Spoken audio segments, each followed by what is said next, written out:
What's up, world? Welcome back to Charge the Game podcast. And in this moment, I'm going to talk about the world's favorite coach, Deion Sanders, aka Primetime, and how no player for the third straight year has gotten drafted from the Denver, Colorado Buffaloes, and why, for a while, if not Shedeur Sanders, it just may not happen this season either. I mean, I'm telling you guys the real, and so much to unpack in this video and why this is happening to Deion Sanders in his program.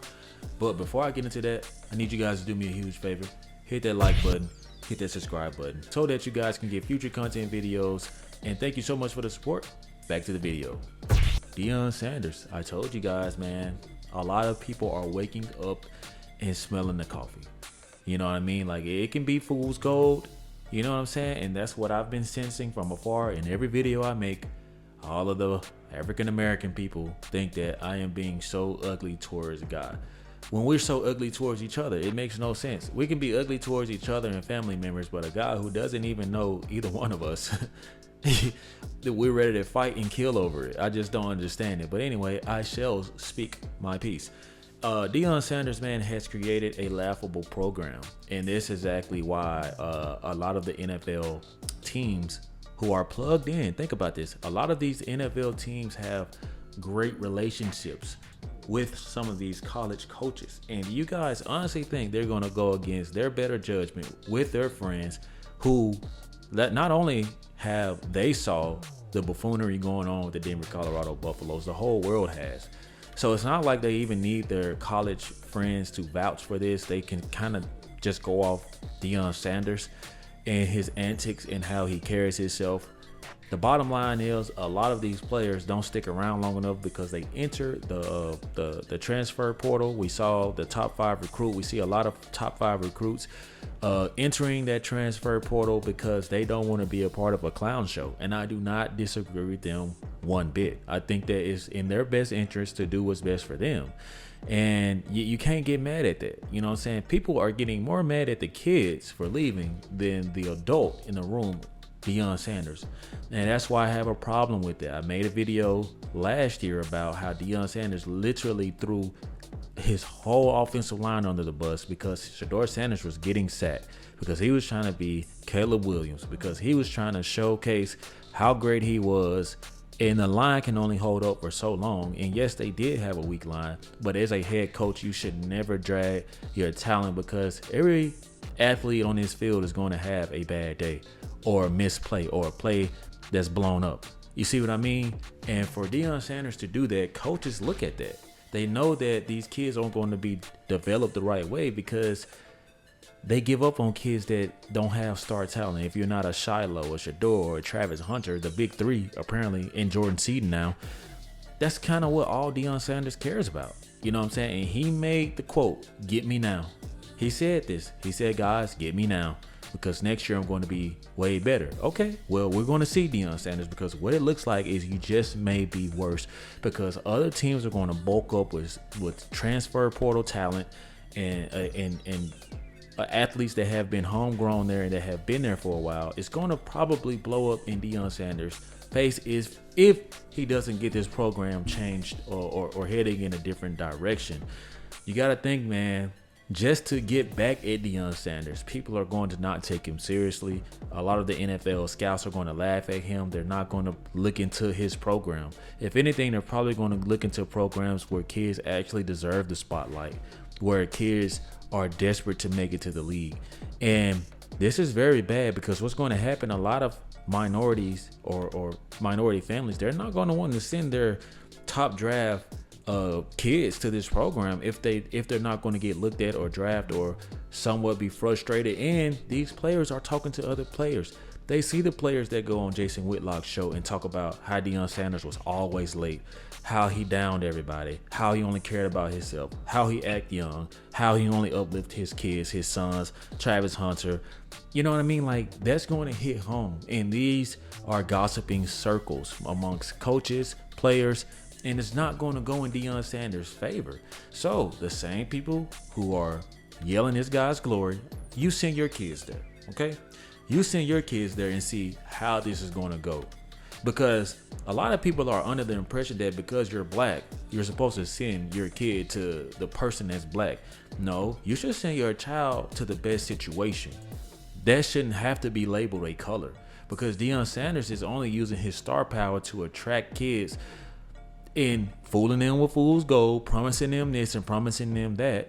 You know, he has a good mouthpiece. He'll have you fooled. And I just sit and watch Deion Sanders long enough to know that he's full of shit. I'm sorry. It is what it is. That's just my opinion. I know what he does. He is not beloved in Dallas like most people think. He uses Skip Bayless and Shannon Sharp platforms to help him recruit.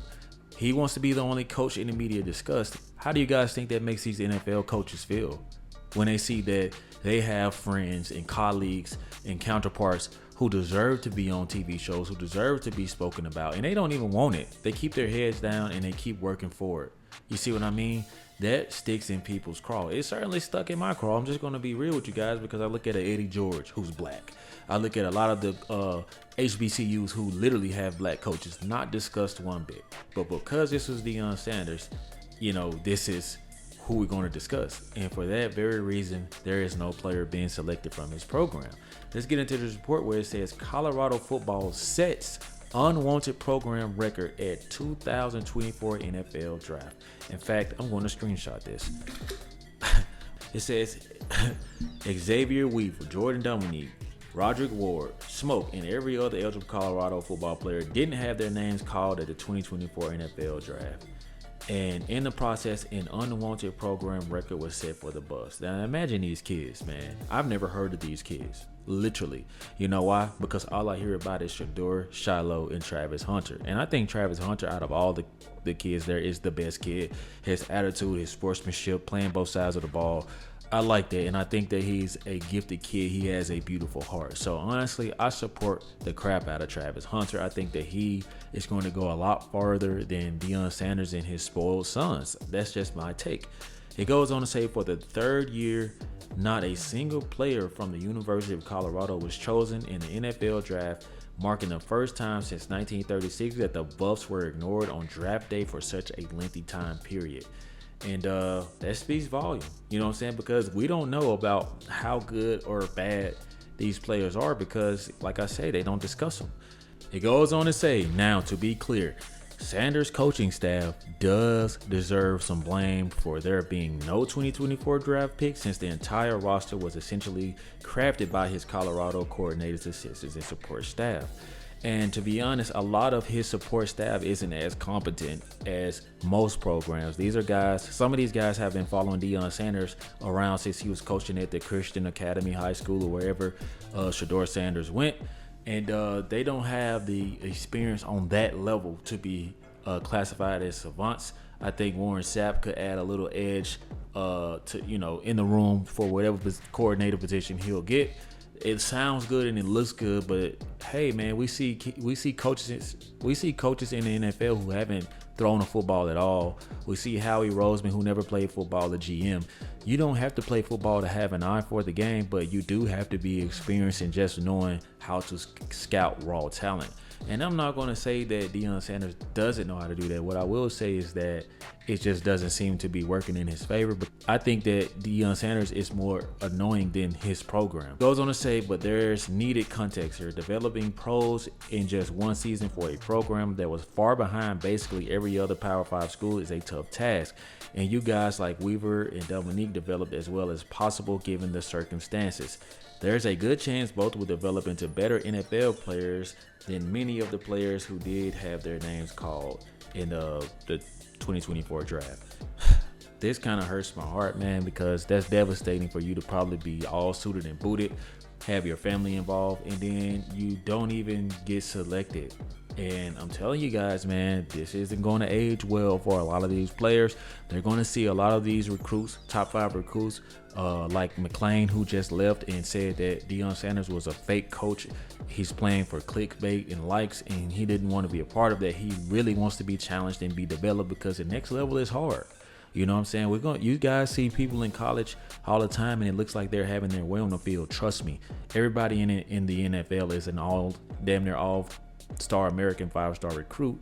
and they can play at a high level. So man, my condolences to the players that didn't get drafted. Maybe you guys should pull a McLean and enter the portal and try your luck. What do you guys think about this? Weigh in with your thoughts, comments, and concerns. I'm quite sure a lot of people are going to weigh in and tell me I'm being negative, where I think that I'm being quite honest.